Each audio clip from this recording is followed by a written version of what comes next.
this here is a frame, but at the same time there is an infinite number of frames of my own version of the Earth reality.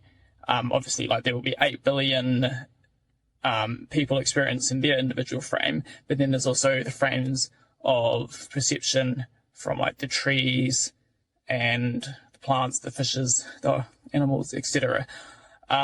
Or is it more so that from my perspective there is the infinite frames, but then from other people they don't exist within my frame until I observe them? Thank you for answering my question. Good day.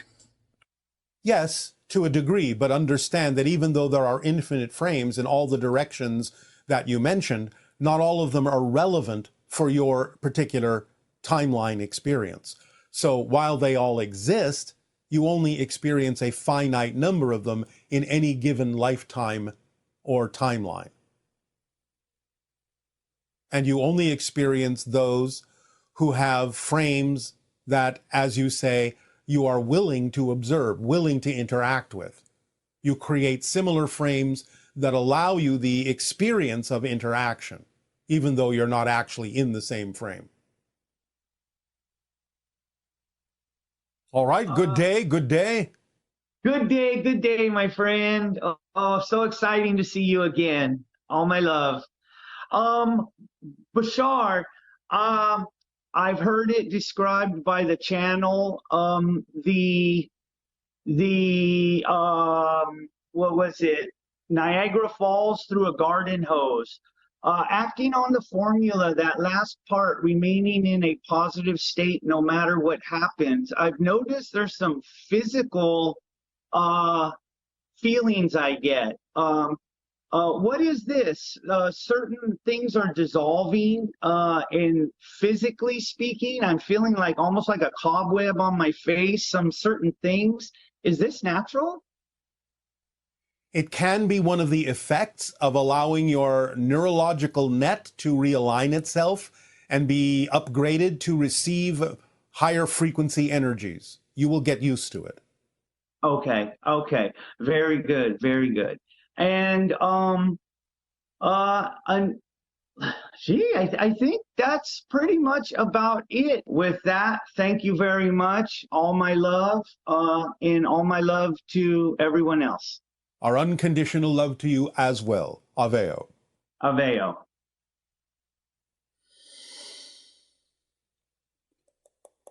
Hello, Bashar. This is Erin from Toronto. I had a question about genetics. My question is, I am Caucasian and my husband is Persian, and we just assumed that the dominant genes would be his since he has black hair and brown eyes and dark skin, that our child would look like him. But my son looks exactly like my dad, like to the degree to which my dad showed me a photo of himself as a baby and it was identical to my son. And I wondered, is this a choice made by the child themselves? Does this have to do with their DNA or their life choices? Is it that they're trying to align more to my familial lineage, or is it just genes? Does it just happen the way it happens? I feel like there's more significance here. I would just like to have a bit better understanding. Thank you so much. It's all of the above. The spirit will choose the genetic makeup that will serve the life path best. So therefore, it can be an expression of what will work for the spirit in this particular lifetime. And therefore, they choose the genes that will be arranged in such a way as to allow them the expression and the idea of the, one moment,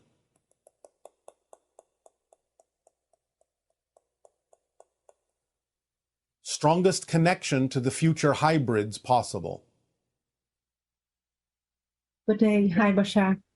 I'm very grateful for this interaction. All right. Please speak up. Yes. I've always felt very disconnected and overwhelmed, in this world since I was very young. And I started for a very young age, questioning, look for the sense of existence. Like many others here, I have a long story of pain, suffering, search, learning, and healing to try to connect with God or enlightenment, if we can say this word. So 13 years ago, I found you. And I've been following the formula, practice it along with other remission sleeps. And a couple of years ago, I finally found some clarity, peace, healing, purpose, my mission, when I then decided to go back to South America and work in communities, and I took then one of my sons. And 6 months later, he passed away unexpectedly. So I felt lost, disconnected, like I went backwards again. So my question is related to, at the moment, I don't need anything. I don't want to manifest anything. My question is actually, how can we end the suffering of our minds and be one with God? By understanding that you have lost nothing but gained everything. These things happen by agreements. The timing of your son's passing is something that can actually aid and assist you in stretching your mind towards spirit by reaching out to him, by connecting to him more strongly, and not feeling it as a loss, but feeling it as an expansion. For you exist in spirit alongside him as well, eternally. So if you begin to rearrange your point of view and understand that you are there with him and that he is always with you, then you can expand your understanding, not feel it as a sense of loss, and move forward with purpose. So your opinion, is grief a form of attachment? It is to some degree an attachment to the idea that you have lost something, that something is missing from your life. Now, we understand that a brief amount of it can be healthy for you to let go of that idea, but the longer you hold on to grief, it actually prevents the spirit from reaching out and communicating with you. Because the idea is that when they attempt to do so, it will remind you of them, and as long as you remember them through the idea of loss, you will always feel the connection as more grief, rather than opening up to the idea that it is a communication coming from them. And is anything we could say to help me in this process? I have just given you the understanding. Listen once again. You have to understand that any time you feel grief, it may be representative of an attempt by your son's spirit to communicate to you. But as long as you look at the idea of his death as a loss, you will experience the communication as grief, instead of opening up to the idea that he is attempting to help you by stretching your consciousness and retraining your consciousness to focus on him in spirit. Okay, thank you. If I haven't made another question, in relation to the Ascended Masters, how can they help us as an individual or collectively? Should we follow their guidance, or can we connect it spiritually with them? All ascended masters can be connected to. Anytime that you feel a connection to them, think of them, you are connecting to their frequency. But all ascended masters are basically telling you the same message. It is not about following them. It is about understanding that you have the same potential as they do, to be like them, to know that you are like them, to realize your full potential. So the idea is that they act as reflections of what you can achieve. They act as reminders of the power that you have within you. So if you take it to heart and understand that they're simply showing you what you can also be, then again, you can move forward with purpose and passion. If I may, another question. So is it true that people are really channeling them as well? Sometimes you have to have the discernment to tell the difference when it may be a true channeling or when it may simply be an aspect of the channel's own consciousness, which sometimes can still be positive. But you have to have the discernment to know the difference between when it is connecting to a different being, an ascended master, a spirit guide, an extraterrestrial, extra-dimensional source, or when it may simply be something that represents the channel's aspect of a different aspect of their own personality.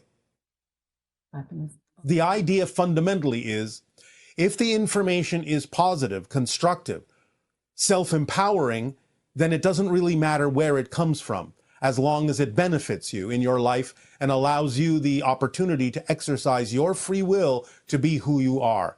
If it is in any way, shape, or form controlling or restrictive in that sense, then it is obviously, more often than not, an aspect of the channel's personality that they have yet to integrate within themselves. Thank you. Thank you so much, Bashar. You are so welcome. Aveo. Ave, thank you.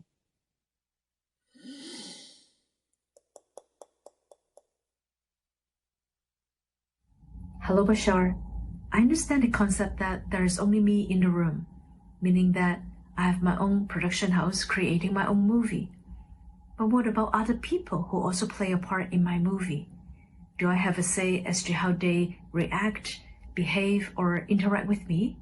Or all these are still their own decisions at the soul level? Meaning that their world and my world actually share the same storyline, or separate? For example, can a man actually create a reality in which his ex-wife actually moves back and falls in love with him all over again, while his ex-wife in her world, in her movie, she has actually moved on and married someone else? How separate or overlapped are these different worlds? It can happen that way, although again, it depends upon how it serves a purpose in that life path to experience those things. The idea is that you make agreements with others, agree to different kinds of storylines, as you say, but you still experience your version of those stories in your reality. By agreement, others will seem to share the same reality, even though they are in their own reality, perceiving their versions of you as you are perceiving your versions of them. So you are creating your versions of them, and it will be based on your belief systems about what you need from them, which can be either slightly or very different from what they may perceive in their reality of their version of you. It just depends on how closely aligned the different versions have agreed to be in terms of what you experience with each other in creating those representations of each other in your own realities. But again, sometimes it can diverge quite readily, quite far, and sometimes it will stay very closely aligned, depending upon the agreement you have made and what purpose it serves to either remain aligned or misaligned. Good day, good day. Ha'ata Bashar. Ha'atu. Ha'atu. Wow. I feel great. It's a great day. All right. I feel like we have had a conversation before, maybe telepathically. I was standing out in my yard and I had just listened to some of your stuff, and yeah, I could feel something. I don't know if it was that me making it up in my head with my... It is your higher mind, and also in combination with us, because we have many conversations with people on the non-physical realm before we have them in the physical realm. But the idea is that it always involves your higher mind to gain practice for you in understanding that your higher mind can answer all the things we have been answering for all of you for all this time as well. Cool. I do want to ask some specific questions. One, I'll just start off with one of them is about, I'm a farmer. I work with the land, and I heard you talk about the Lyrians, and I just want to, I guess, talk more about like water, plants, animals, the energy of those things, and my relationship with them, and how I can evolve those. Like, I know water bending is a thing. There's a lot of things that I've seen in movies like superheroes can do, and I just get chills when I see those things. So I feel like they're possible. All of them happen in spirit. All of them can happen in spirit. Some of them can be brought into the physical realm if you allow yourself to see the physical realm as an extension of spirit more strongly. Not all of them are relevant for your particular life path, but certainly by allowing yourself to understand yourself as an extension and an expression of nature, as nature, rather than being in nature, then you can blend more fully with the idea of the consciousness of nature in all its forms, plant and animal, and elements, and allow yourself more efficacy with the communication with those particular forms of consciousness as well. Being a farmer, in a sense, you have a head start on this because you understand how to work with the land. Allowing yourself to understand everything that's physical as being an extension and an expression of spirit can also help you accelerate your ability to receive and send communications to all the elements we have mentioned. Cool. And does that include the Sasquatch or other all things in physical- nature. All things in nature. So are the Sasquatch aware of me? They can be. They are aware of many humans individually, especially those that work the land. So peripherally, they can be aware of you, though it may not be extensive. What is a way to sort of invite them, I guess, or Go into the forests where it has been said they inhabit, where it has been said they visit, and allow yourself to begin the cryptic meditations that Willa has delivered to all of you in the past. Sitting with your back to a tree, near a source of water, listening to the water, and extending your mind deep underground into the root system and the mycelial network of the tree, and beginning to blend with the communication between the trees in that way, can also connect you to many forms of nature, including the elementals and including the idea of Sasquatch. Begin those kinds of meditations on the cryptic journey, and it can improve your ability to perceive and receive communication from many different kinds of beings that exist that many people on your planet don't even know about. Cool. And teleportation, is that possible with my physical body, or do I need some sort of ship? No, you do not need a ship. You have to understand that you're already teleporting all the time. That's how you move. You jump from moment to moment. You teleport from moment to moment. It's just that you do it so smoothly and so quickly, you don't even know you're doing it.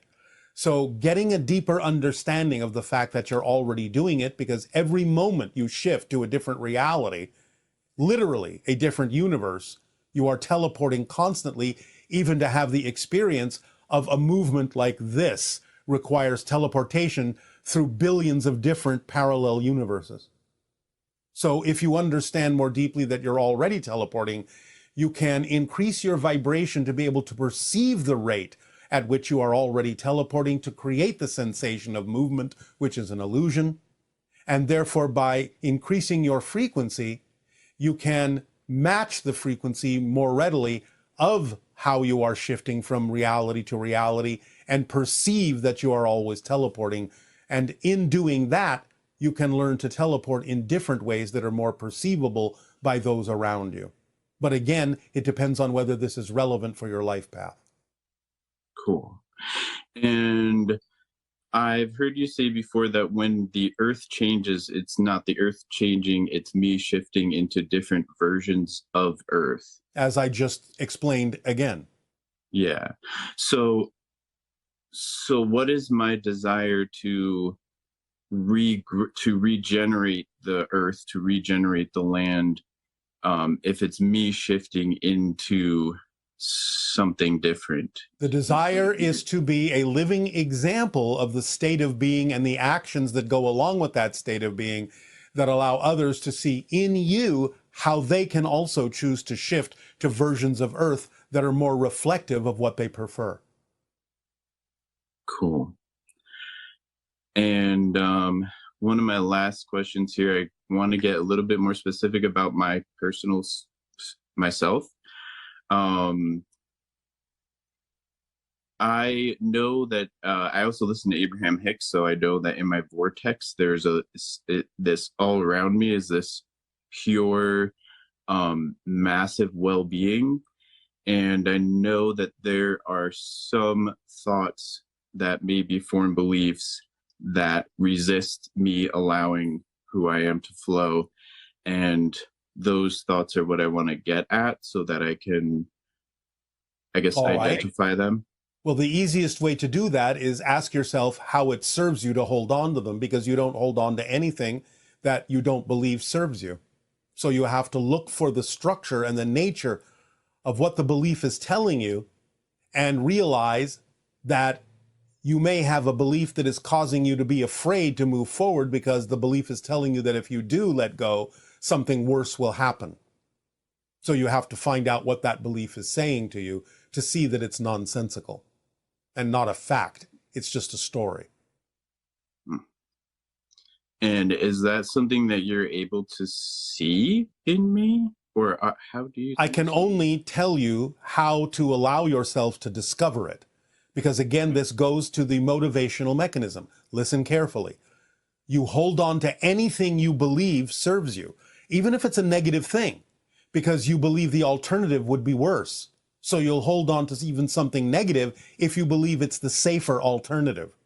So you have to find out what you're afraid might happen if you move forward in the direction you say you prefer, but find that you're not moving forward in that direction. It can only be because you have a belief that says moving forward in that direction would be worse than staying put, no matter how negative staying put actually would be. So you have to discover within yourself what you're afraid of might happen if you move forward. Okay. And when I live in Hawaii, is there Yes. anything here, maybe around my location, that... What island are you on? Say that again? What island are you on? Maui. All right.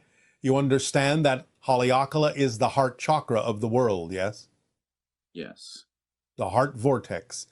Allowing yourself to meditate in the understanding will open up your heart and open up communication to many different forms of elemental being. Cool. Does that serve you? Yes. What about my last question is about you. Yes. Do you have human friends? Do you ever hang out on Earth? I have not Do you set wanna be foot friends? upon your planet at this time. My ship is in your atmosphere, but I have not set foot upon your planet at this time. We consider all humans potentially to be our friends if they are willing to be so. Well, I am, and it'd be cool to hang out. There may come a time when that is possible physically. For now, it is not yet the time. Okay. And my last question that comes up is about dragons. Dragons are a projection of a certain interdimensional form of consciousness that is interpreted in your reality as the form of a dragon. That's not how they look in their own reality, but it is an expression of ancient wisdom and great power that takes that form because that's the form that your physical reality best interprets those interdimensional forms of consciousness. Cool.